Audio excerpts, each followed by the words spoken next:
জুবিন গাৰ্গ মানে কেৱল গান নহয়, কেৱল চিনেমা নহয়। মানুহক সহায় কৰি ভাল পোৱা শিল্পীজনো জুবিন গাৰ্গ নহয়। ৰাজপথত আন্দোলন কৰাজনো নহয়।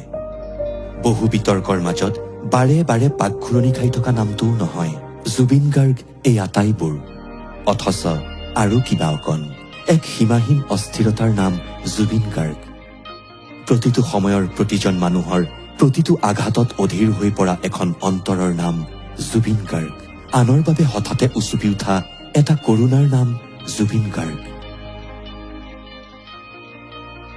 আনৰ ভাগৰৰ ৰাতি জীৱনৰ ঠিকনা বিচাৰি দিয়া পোহৰ জুবিন গাৰ্গ। যোৱা ৩টা দশক এজোপা ইউকেলিপ্টাছ গছৰ দৰে থিয় হৈ থকাটো সহজ নহয়। জুবিন গাৰ্গ হোৱাটো ধেমালি নহয়। Being Zubin Garg is not a matter of joke.